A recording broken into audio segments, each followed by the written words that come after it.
तो आज के इस वीडियो में समान विज्ञान का 33वां भाग लेके आ रहे हैं, जहां पे हम जो क्वेश्चन कवर करेंगे इनमें से कई सारे क्वेश्चन आपके प्रीवियस ईयर पेपर में पूछे जा चुके हैं। अगर आप चाहते हैं इस वीडियो का पीडीएफ तो आपको ये वाला ऐप डाउनलोड करना होगा। ऐप का लिंक वीडियो के डिस्क्रिप्शन में और पहले कमेंट बॉक्स में मिल जाएगा।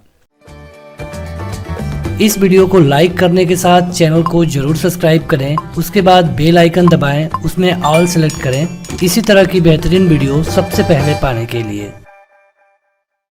शुरू करते हैं क्वेश्चन। यहाँ पे देखिए एक क्वेश्चन है, 4 विकल्प और आपको हर एक क्वेश्चन के लिए 5 सेकंड का समय मिलेगा, जैसा कि यहाँ पे आप देख पा रहे हैं। तो आप एक पेपर और पेन लेके बैठ जाइए या फिर आप हमें कमेंट करके भी बताते रह सकते हैं। क्वेश्चन है कि बेरी रोग किस विटामिन की कमी से होता है। आपके option vitamin A, vitamin B1, vitamin C या फिर विटामिन B12। बताइए।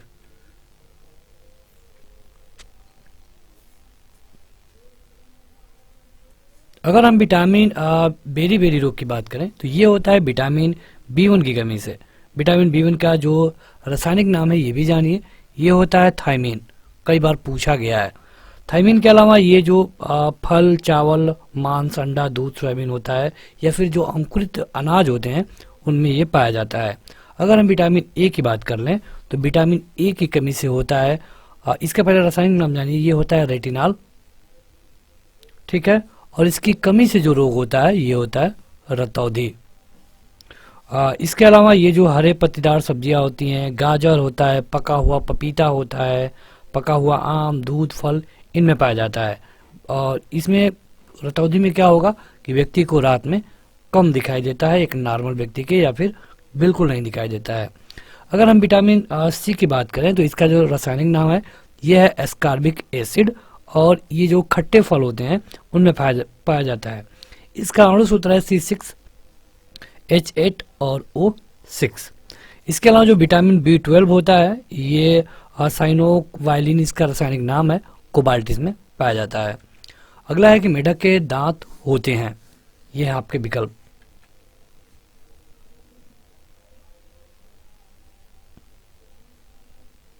देखिए जैसे दांतों की प्रकार होता है, जैसे कि अगर आप इंसानों में देखेंगे तो जो दांत होते हैं मसूड़ों में धसे होते हैं मनुष्य में, तो इस तरह करके दांतों के कई नाम रखे गए हैं। तो अगर आप इंसानों को देखेंगे तो इंसानों को कहते हैं थेरोडोंट, लेकिन यहाँ तो मेढक का पूछा गया है, इसका होगा होमोडोंट। होमोडोंट में जैसे आप मेढक के दांत देखते हैं इसी तरह छिपकली के भी दांत होते हैं। यानी कि छिपकली या फिर मेढक किसी का भी पूछा जाए सही उत्तर होगा होमोडोंट। इंसान का होता है थियोडोंट। अगला है कि स्टार्च से क्या संबंधित है। बताइए।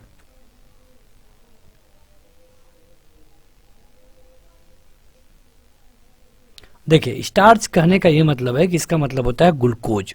इसका अगर रासायनिक सूत्र पूछा जाए, जो कि बहुत बार परीक्षा में पूछा गया है, यह है C6H12 और O6। इसके अलावा जो फ्रक्टोज होता है, ये जो चीनी वाले पदार्थ होते हैं उसमें फ्रक्टोज पाया जाता है। हालांकि जो कृत्रिम रूप से मीठा होता है जिसको हम सैकरीन बोलते हैं, तो इसमें ऊर्जा की प्राप्ति नहीं होती है। तो सुक्रोज को जानिए कि सुक्रोज 3 तरह का होता है, इसमें माल्टोज, सुक्रोज और लैक्टोज पाए जाते हैं। अगला है कि दांत का शिखर बना होता है किसका। इंसानी दांत के बारे में बात हो रही है।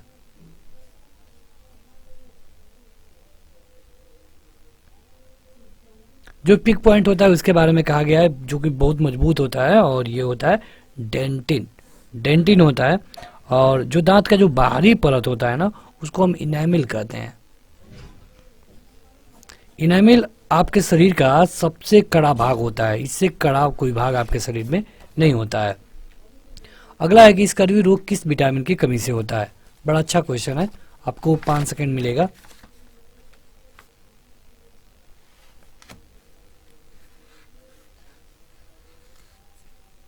देखिए स्कर्वी रोग होता है विटामिन सी की कमी से, और ये पाया कहाँ जाता है, तो जो खट्टे फल होते हैं उसमें विटामिन सी पाया जाता है। अगर हम विटामिन के की बात करें तो विटामिन के की कमी से ब्लड क्लॉटिंग होता है, मतलब कि रक्त का थक्का जमता है। ठीक है। और ये हरी पत्तियों में पाया जाता है। विटामिन ई की बात करें तो ये जनन शक्ति में कमी को पूरा करता है, और विटामिन डी आपके हड्डियों को मजबूत करता है। अगला है कि पेप्सिन क्या होता है। आपके 4 विकल्प।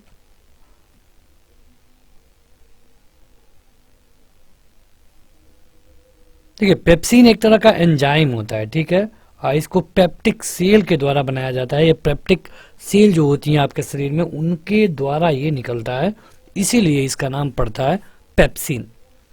अगला है कि ग्लूकोज का ग्लाइकोजन में परिवर्तन यकृत में होता है, किंतु इसका संग्रह कहाँ पे होता है? मतलब कि जब जो ग्लूकोज है ये ग्लाइकोजन बनता है कहाँ पे? यकृत में। लेकिन ये स्टोर कहाँ पे होता है, ये आपसे पूछा गया है।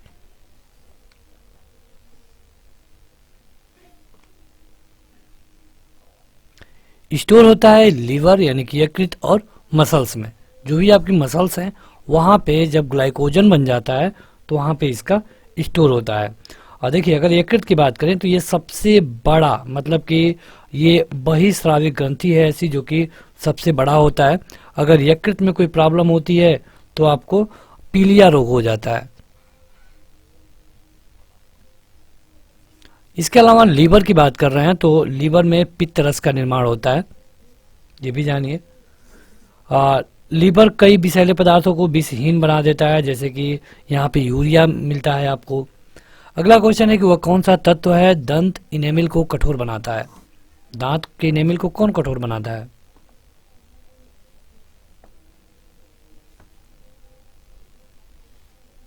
ये होता है फ्लोरीन। जो फ्लोरीन होता है ना, आपके दांत के इनेमिल को शरीर का सबसे कठोर भाग बनाता है। इसके अलावा दांत में कैल्शियम भी होता है, सोडियम भी थोड़े पार्ट पाए जाते हैं, लेकिन सोडियम का अधिकतम प्रयोग पेशियों के संकुचन में होता है। रक्तदाब को ये नियंत्रित करता है। अगला क्वेश्चन है कि पित्त का मुख्य कार्य क्या है? पित्त का मुख्य कार्य, देखिए यहाँ पे पूछा गया है पित्त का मुख्य कार्य। तो चार विकल्प थे आपके स्क्रीन पे, और इसका मुख्य कार्य होता है पाचन तथा शोषण हेतु वसा का इमल्सन करना। आगे बढ़ते हैं, ये 10वां क्वेश्चन होगा, लेकिन उससे पहले इसे शेयर करिए ताकि और भी लोग जुड़े। और हर रोज शाम को आप इस तरह की वीडियो देख सकते हैं। जीके जीएस में आप देखेंगे तो वहाँ पे हम प्रीवियस ईयर क्वेश्चन कवर कर रहे हैं। और ये जो साइंस की बात करें तो साइंस की भी लगभग 4000 क्वेश्चन हम कवर कर देंगे, जो कि आपके कई बार परीक्षाओं में पूछे गए हैं। क्वेश्चन है कि जनन क्षमता में कमी होती है किस विटामिन की कमी से?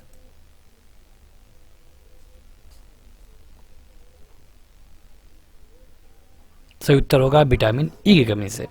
देखिए, विटामिन ई की कमी से जो भी पुरुष और महिलाएं हैं उनमें जनन क्षमता की कमी होती है। कई बार क्वेश्चन पूछा जाता है कि बताइए कि कौन ऐसे विटामिन है जो कि पानी में घुलनशील है, कौन ऐसे विटामिन है जो कि वसा में घुलनशील है।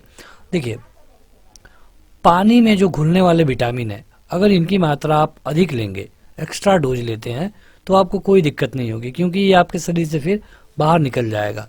लेकिन जो वसा में घुलने वाले विटामिन है, अगर आप इसका एक्स्ट्रा डोज लेते हैं तो ये आपको प्रॉब्लम भी देगा। जिस तरह विटामिन जरूरत होती है उसी तरह आपको प्रॉब्लम भी देता है। अब पानी में घुलने वाले कौन है? तो बी और सी।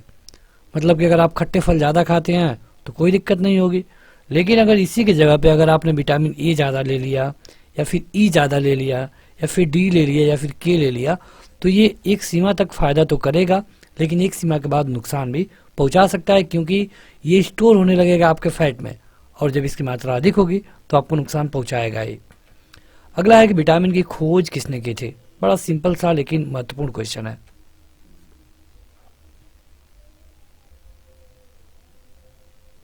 विटामिन की खोज की गई थी फंक के द्वारा। इसको आप स्टार मार्क कर सकते हैं, कई बार पूछा गया है। अगला है कि डीएनए में क्या होते हैं? डीएनए,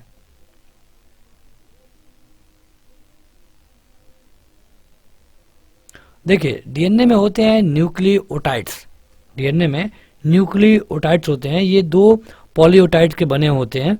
तो इसके लिए आपका जो सही उत्तर होगा ऑप्शन नंबर डी होगा।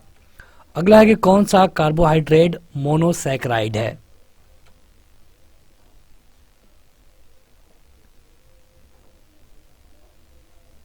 सही उत्तर होगा ग्लूकोज और फ्रक्टोज। जो ग्लूकोज और फ्रक्टोज होता है ये कार्बोहाइड्रेट का मोनोसैकराइड होता है। अगला क्वेश्चन है कि लीवर के द्वारा जो पित्त रस बनाया जाता है, ये पित्ताशय में किसके द्वारा पहुंचता है? ये आपके चार विकल्प हैं।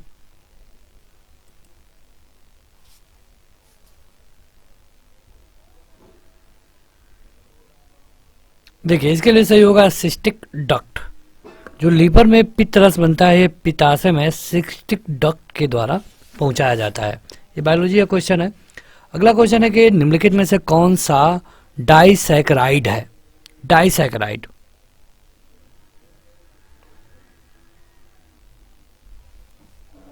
इसके लिए सही उत्तर होगा माल्टोज। जो माल्टोज है ये डाइसैकेराइड होता है। अगला क्वेश्चन है कि निम्नलिखित में से किसके संश्लेषण के लिए कोलेस्ट्रॉल आवश्यक होता है?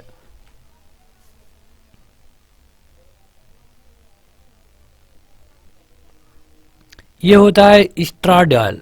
स्ट्राडाइल के संश्लेषण के लिए कोलेस्ट्रॉल होना जरूरी है।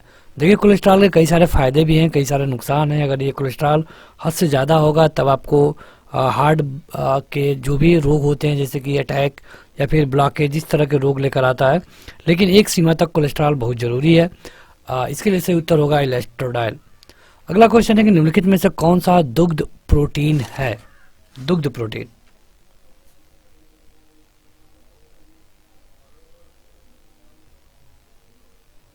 सही उत्तर होगा कैसीन। देखिए अगर जो दूध में जब आप रंग देखते हैं जो कि उजला किस्म का होता है, कभी कभी इसमें पीला मिलता है, तो जो पीला वाला होता है ये कैरोटीन के कारण होता है, लेकिन जो उजला वाला होता है ये कैसीन के कारण होता है। तो कैसीन प्रोटीन मतलब जो कैसीन होता है इसमें कैल्शियम और कैल्शियम का जो पहला कैसिनेट होता है ये पाया जाता है, इसीलिए शायद इसका नाम कैसीन रखा गया है। अगला है कि आहार नाल के किस भाग में प्रोटीन का अमीनो अम्ल में निम्नीकरण होता है?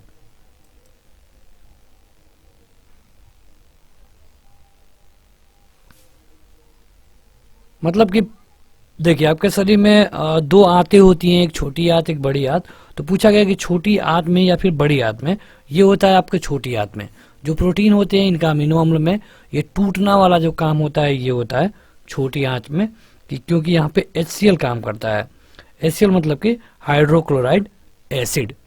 अगला क्वेश्चन है किस विटामिन को हार्मोन भी कहते हैं? बताइए।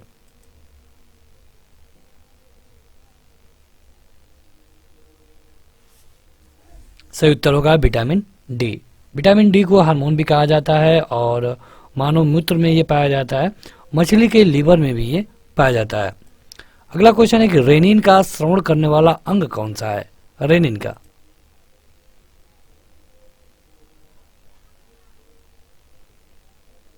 श्रवण मतलब कि चूसना, सक्शन, तो ये किया जाता है हमेशा और हमेशा अमाशय के द्वारा यानी कि स्टोमच के द्वारा, रेनिन। अगला क्वेश्चन है कि मनुष्य के शरीर में निष्क्रिय अंगों का समूह कौन है? निष्क्रिय अंगों का,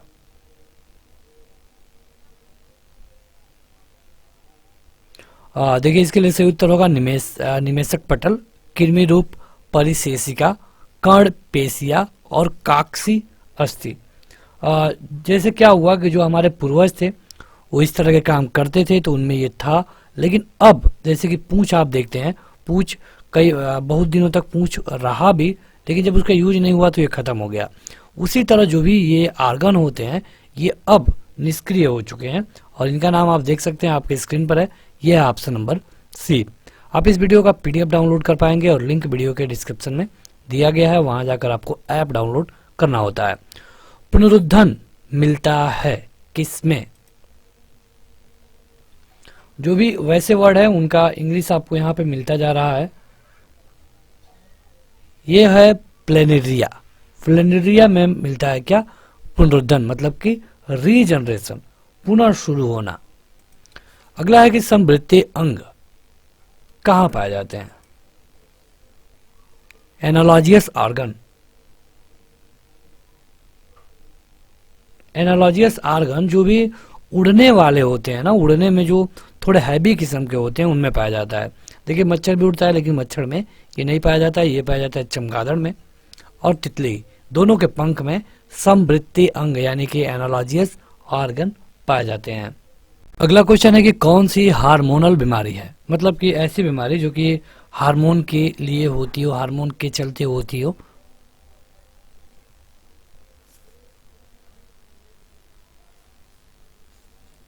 ये होता है घेंगा रोग। घेंघा रोग को अगर आप देखेंगे तो ये जो थायराइड ग्लैंडी होती है शरीर में, ग्रंथि होती है, उसी में घेंघा रोग होता है और ये आयोडीन की कमी से होता है। इसके अलावा अगर आप टीबी को देखेंगे तो ये भी मतलब कि एक बैक्टीरिया कारण होता है, लेप्रेसी भी है और जुकाम भी है। अगला क्वेश्चन है कि डायवर्निज्म क्या है? डायवर्निज्म क्या है बताइए। सारे बायो के क्वेश्चन है तो थोड़ी दिक्कत तो होगी जरूर। ये एक प्राकृतिक चयन का सिद्धांत है। डार्विनिज्म एक प्राकृतिक चयन का सिद्धांत है। अगला क्वेश्चन है कि जब दो जीव साथ रहें तथा एक को लाभ हो तथा दूसरे को कोई लाभ ना हो तो वो क्या कहलाता है?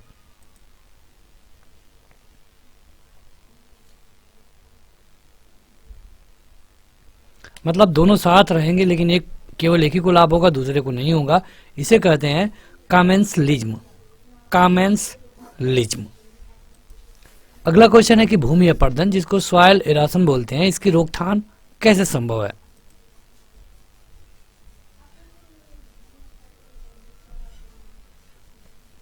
देखिए, भूमि का मतलब कटाव रोकने के लिए अगर आप वृक्षारोपण कर देंगे तो इसको भूमि अपरदन को रोका जा सकता है। सही उत्तर होगा पुनः वन रोपण। अगला क्वेश्चन है कि डार्विन का सिद्धांत क्या था? बायोलॉजी में डार्विन का सिद्धांत अभी आपने देखा था, एक पिछला क्वेश्चन सेम उसी तरह का था, तो इसके लिए सही उत्तर होगा प्राकृतिक चयनवाद, मतलब कि नेचुरल सिलेक्शन। ये था डार्विन का सिद्धांत। अगला क्वेश्चन है कि आर्कियोप्टेरिक्स किनका संयोजन होता है? आर्कियोप्टेरिक्स। देखिए, अलग अलग चीजों का अलग अलग नाम है। अगर हम आर्कियोप्टेरिक्स बोल रहे हैं, इसका मतलब कि इसमें सरीसृप होंगे और सरीसृप के अलावा पक्षी भी होंगे, यानी कि आपका ऑप्शन होगा ऑप्शन नंबर डी सही। अगला क्वेश्चन है कि सूर्य के प्रकाश से पराबैंगनी किरणें को किस क्रिया से मतलब क्रिया में क्या उत्पन्न होता है? जो अल्ट्रावायलेट रेडिएशन होता है तो इसमें क्या निकलता है, ये पूछा गया आपसे। ये होता है O3। मतलब जो भी सूर्य की पराबैंगनी किरणें होती हैं, ओजोन इसमें होता है और इसको जो हमारी ओजोन परत है धरती की, ये रोकती है ताकि जीव जंतु पौधे सेफ्टी रह सके।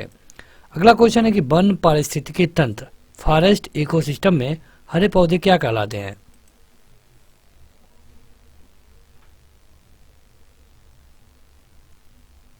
ये होते हैं उत्पादक। मतलब कि वैसे उपभोक्ता जो कि सीधे भोजन प्राप्त करते हैं, इनको हम प्राथमिक बोलते हैं। जो प्राथमिक वालों से प्राप्त करते हैं, इनको द्वितीयक बोलते हैं। तो यहाँ पे जो पौधे होते हैं ये केवल उत्पादक होते हैं, ये प्राथमिक या फिर सेकेंडरी नहीं होते हैं। अगला क्वेश्चन है कि जीवों तथा वातावरण के पारस्परिक संबंध का अध्ययन क्या कहलाता है? जैसे जीवों का अध्ययन बायोलॉजी, ठीक है। तो अगर जीव का और वातावरण दोनों का करेंगे तो इसको हम कहेंगे इकोलॉजी। इकोलॉजी। अगला है कि निम्नलिखित में से किस युग में कोई जीवन नहीं था? जैसे जब आप पढ़ेंगे तो वहां पे इसको कई सेक्शनों में बांटा गया है। सही उत्तर होगा एजवायक काल, एजवायक टाइम पीरियड। इसमें क्या होता है कि इसको हम आर्कियन काल के नाम से भी जानते हैं और इसमें चट्टान और जीवाश्म के बारे में आपको देखने को मिलता है। यहाँ पे किसी भी जीवन का कोई भी इतिहास नहीं मिलता है। अगला है कि उत्परिवर्तनवाद का जो सिद्धांत था इसको कौन दिया था? उत्परिवर्तनवाद, इसको दिया गया था डी ब्रिज के द्वारा। उत्परिवर्तन का सिद्धांत। अगला क्वेश्चन है कि एक माइक्रोन होता है। ये क्वेश्चन फिजिक्स और बायो दोनों जगह पूछा जाता है, तो बताइए।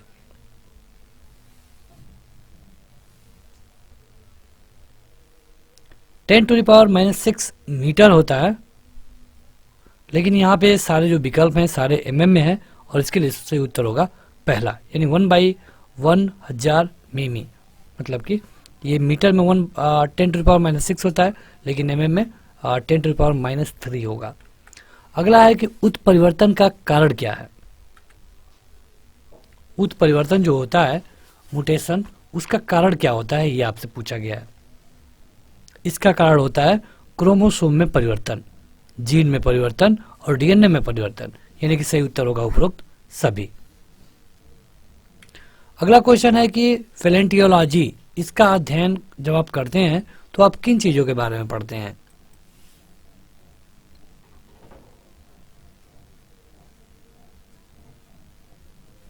जो भी पुरानी हड्डियां होती हैं उनका अध्ययन कहलाता है पेलेंटियोलॉजी, मतलब कि जीवाश्मों के अध्ययन को पेलेंटियोलॉजी बोलते हैं।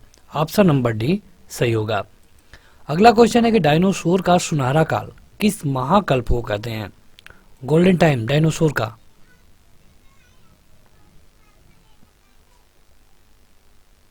ये होता है मोसोजोइक काल। मोसोजोइक काल, मोसोजोइक ईरा, इसको हम गोल्डन टाइम बोलते हैं डायनासोर का, मतलब कि यहाँ पे इनकी ज्यादा प्रगति हुई। अगला क्वेश्चन है कि जीवन की उत्पत्ति किस महाकल्प में हुई है।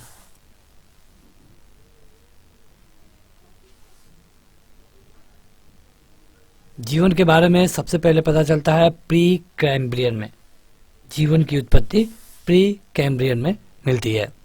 अगला क्वेश्चन है कि आधुनिक मानव के अभिनव पूर्वज थे।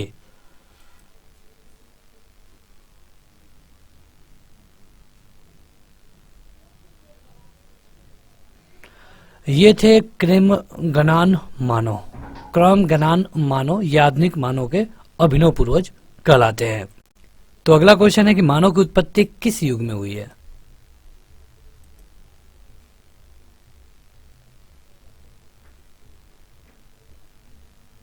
मानव की उत्पत्ति हुई है प्लायोसीन में।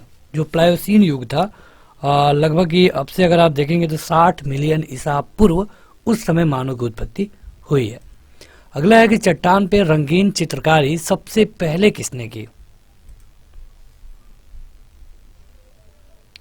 मतलब मानव ने ही किया, लेकिन किस मानव ने, क्योंकि कई मानव आप पढ़ते हैं, जावा मानव पढ़ते हैं, क्रेमगनान मानव पढ़ते हैं, पिकिंग मानव भी पढ़ते हैं, लेकिन ये किया गया क्रेमगनान मानव के द्वारा। अगला है कि आयोडीन युक्त नमक की मानव शरीर में क्या भूमिका है।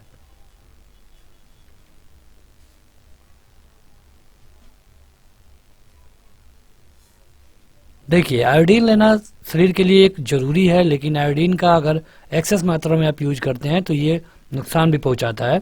यहाँ पे भूमिका के बारे में पूछा गया है, तो जो भी आपकी थायराइड ग्रंथि होती है, इनके कार्य करने को ये नियमित करता है, मतलब कि आपका ऑप्शन नंबर पहला सही होगा। आयोडीन की कमी से आपको घेंघा रोग होता है। मानव विकास यानी कि इवोल्यूशन ऑफ मैन कहाँ हुआ था। मानव का विकास कहाँ हुआ था।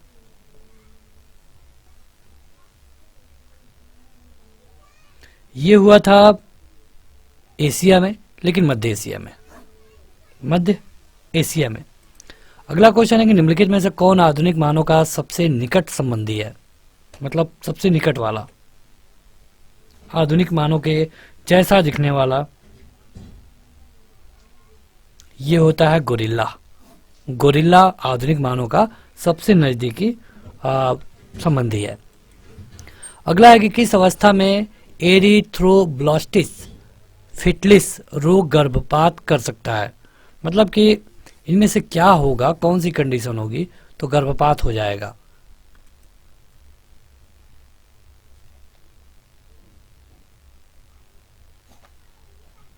अगर पति का RH+ होगा और पत्नी का RH- होगा तो गर्भपात होने के चांसेस होते हैं, यानी कि आपका ऑप्शन नंबर सी सही होगा।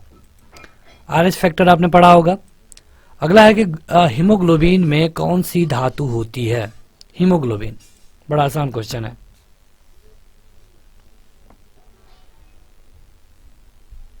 हीमोग्लोबिन मतलब आयरन आप कह सकते हैं, जो पालक में पाया जाता है, और आयरन का इसमें है Fe+। Fe की कमी से एनीमिया होता है, तो आपका सही उत्तर होगा ऑप्शन नंबर सी।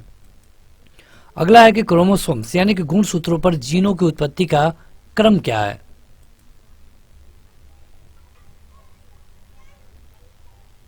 कैसा क्रम है, क्या यह गोलाकार है या फिर स्पाइरल है या फिर लाइनर है, तो यह है लाइनर, मतलब कि रेखाकार। अगला है कि ए बी रुधिर वर्ग के व्यक्ति का रुधिर दिया जा सकता है। जैसे कि सबका अलग अलग ब्लड ग्रुप होता है, तो किसको किसका दिया जाता है, तो यहाँ पे पूछा है कि जिसका ए बी है ये किसको दे सकता है।